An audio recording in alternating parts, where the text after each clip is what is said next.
Good day, everybody, and welcome to another edition of the Military and Foreign Affairs Network. I am your host, the voice of reason. Today, we're continuing the ongoing coverage of the war between the Russian Federation and the Ukraine. Now, today, there has been another NATO/US strike on targets deep inside of the Russian Federation. Now, when I say that the strike was conducted by the United States or the North Atlantic Treaty Organization, what I mean by is that direct U.S., possibly French intelligence was used to ascertain a certain target locale, and then the strike was conducted by, in all probability, a U.S. or French United Kingdom weapon system. So the strike that I am talking about specifically today is the strike on the air defense training facility at Yeysk. This is the site here that was hit. Multiple locales may have been struck at this site. It is believed, at least by the North Atlantic Treaty Organization, the Ukrainian Armed Forces, state that the base, this air defense training site, was being used to launch drones, kamikaze drones, towards Ukrainian targets. It's also reported that this site, or this at least the airbase, could have been used by Russian Su-34s to also launch air attacks, ground strikes against the Ukrainian armed forces. Now, this particular base, obviously you can see the air base, the airfield, and the locales around the air base that are used in terms of providing the air defense training school.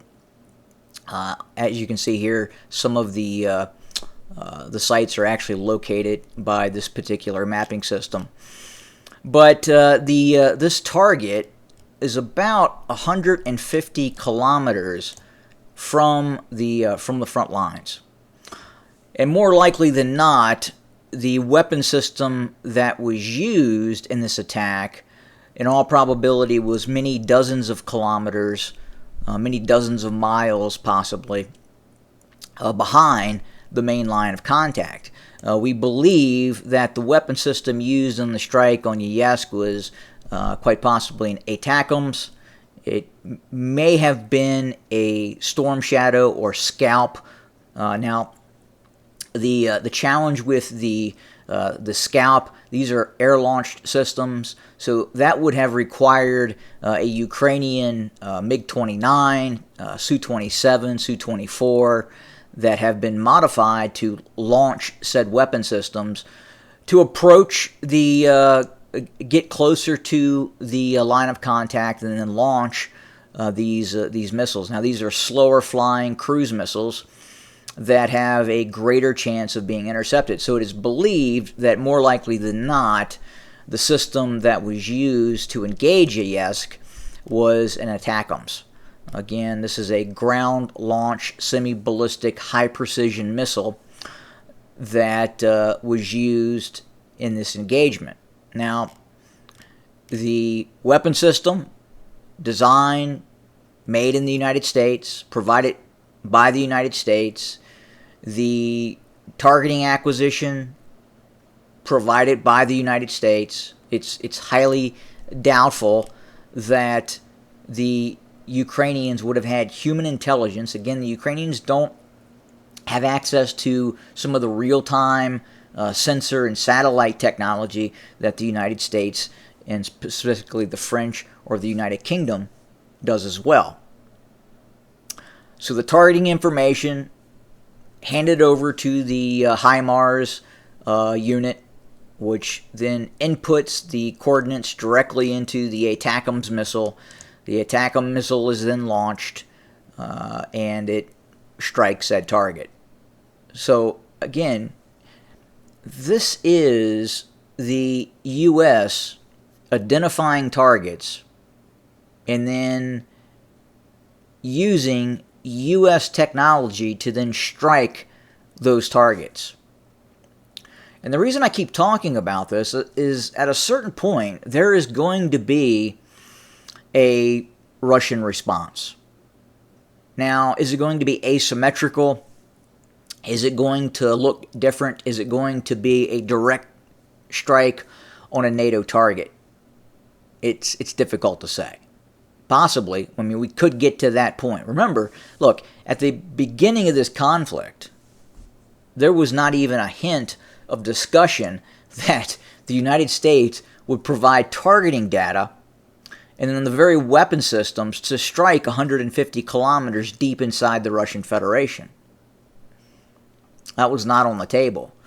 Now it's being used constantly now, both the targeting data and these different weapon systems. And now we've took within the last month or so, we've taken another step in that escalation process where these long-range, high-precision weapons provided by the United States, along with the corresponding targeting data, is now being used against Russian forces. Now, the Russians are going to respond. Is it going to be a direct kinetic strike against a NATO ally, or is it going to be an asymmetrical attack? It's coming. It's going to happen. It's absolutely going to happen. Now, the big problem for the Ukrainians, and I've talked about this before, is the perseverance of their allies. If you look at polling data inside the Russian Federation, most of the Russian Federation supports the leadership in the Kremlin. Very, very high ratings. 60% upwards to 68 to 70% of the population is supporting the powers that be in the Kremlin.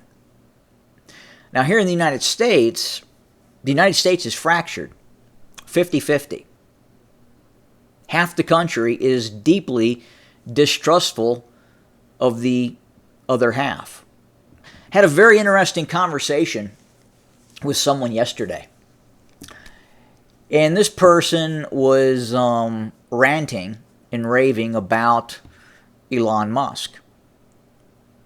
He believes that Elon Musk is a lunatic.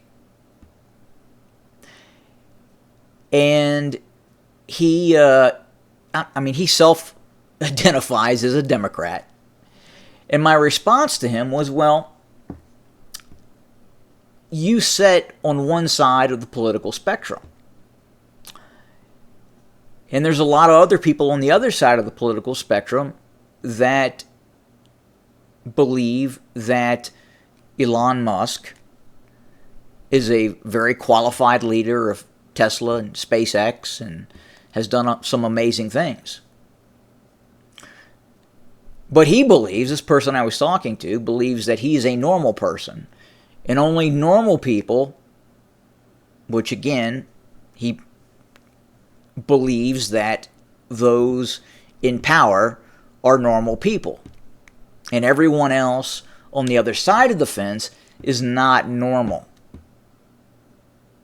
And there you have right now the weakness inside the United States is one half of the population feels that the other half of the population is not normal.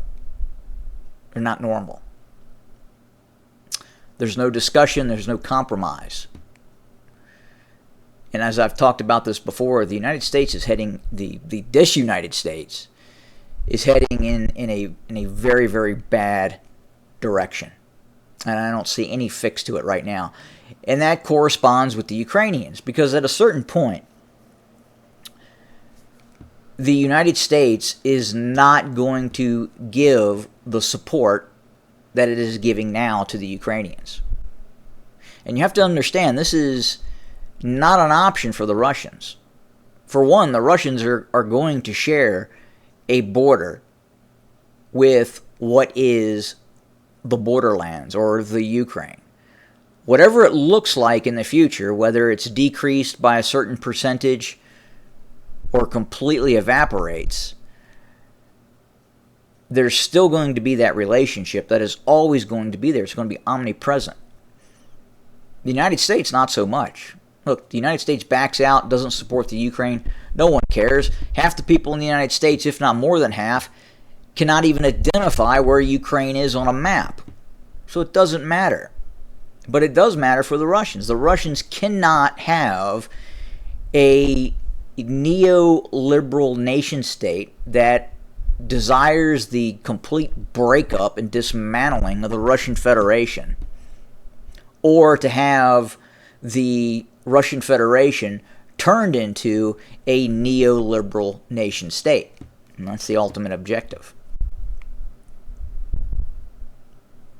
And the Russians are simply not going to allow that to happen. Look, if it takes 1 year, 2 years, 3 years, 5 years, 10 years, it is something that the Russians cannot allow to occur.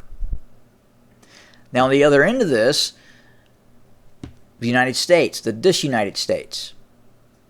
At a certain point, the United States is going to become fickle. There's going to be a change in power in the United States. There's going to be problems inside of the United States. And the same support, just like what happened in Afghanistan, is not going to be there. Now, I don't think it's going to take a 20-year occupation that occurred in Afghanistan. Not with a high-intensity war and billions of dollars being pumped into the Ukraine every single year. It's just not sustainable. And what's interesting as well is that the North Atlantic Treaty Organization, the United States, has provided a few batteries, air defense batteries, the NASAMS, the Patriot. And what we're learning is that in this modern air defense environment, where you're just not engaging planes, but you're engaging drones, you're engaging glide bombs, you're engaging missiles, you're engaging low observable missiles, you have to use many more missiles against these targets than originally thought. So in the case of the Ukrainians, I believe they have, about 6 batteries of the NASAMS, and they have about 3 batteries of Patriots. Now, that's not a lot of systems. It's not. But the Ukrainians are going through missiles at an unbelievable rate. So those few systems that are being used in this modern war that is taking place, this high-intensity war of attrition, they're using quite a few missiles, more missiles that are being produced. The Ukrainians are using vastly more missiles per day, engaging Russian targets, and some of these targets, again, are just very cheaply made kamikaze drones that do have the ability to strike and destroy targets. But as I talked about yesterday, they're using these air defense missiles, these very costly air defense missiles, because essentially there's nothing else that right now can be used to intercept these systems, these inbound missile systems, glide bombs, kamikaze drones, what have you, that exist right now. And they are going through the supplies of the missiles, whether it's the AM-120, the AIM-120, the different varieties of the Patriot missile that are being used. And the pace and use of those missiles outpaces the amount of missiles that are in production. Now, obviously, missiles have been stockpiled, but over the course of the conflict, they're going through those as well, just like the use of the 155 millimeter artillery round. Vastly more are being used than anticipated that were going to be used in any kind of future-facing conflict. So the West has not stockpiled these systems in the amounts that the weapons are now being used. And that's going to be an issue, especially if another war erupts. If there is a war that breaks out between Taiwan and China, it's going to change everything, because right now the West is just not producing enough of these weapon systems to also provide this full-fledged assistance for Taiwan as well. And then if the war expands, if we see an engagement between Russia and the Baltic states, or the NATO alliance in the Baltic states, or we see engagements in Romania or near Moldova, or possibly Poland near the Belarusian border, it's going to expand the conflict. And right now, the West is not ready. The West, the United States, the United Kingdom, France, Germany, have not gone into that wartime footing to produce the kind of military production that's going to be required. The Russians have. The Russians now are spending between 5 and 8% of its GDP on its military-industrial complex. So the Russians are in that essential state of war. They realize that they are fighting a war not just against Ukraine, but against the West as well, or certain nation states of the West, particularly the United States, France, United Kingdom, Germany. These neoliberal nation states that, through the use of non-governmental actors such as open societies, the Tides Foundation, are attempting to create this entity that now exists inside of the Ukraine. And the Ukraine, for Russia, was the line in the sand. The Russians were okay with, I won't necessarily say they were okay, but they accepted the Baltic states. But once this encroachment occurred in the Ukraine, the Russians said no more. Look, this war would not be happening right now if the West had not decided to move into the Ukraine. And again, as I've talked about this before, if you would go back to the early 90s, the 80s, if the Soviets would have known what is happening now, especially with the Ukraine, the Soviet Union probably would not have collapsed. There would probably have been a third world war. And we're heading in that direction now. So that's what we have for today. As always, thank you for joining us. We'll have more to come very, very soon. As always, have a good day.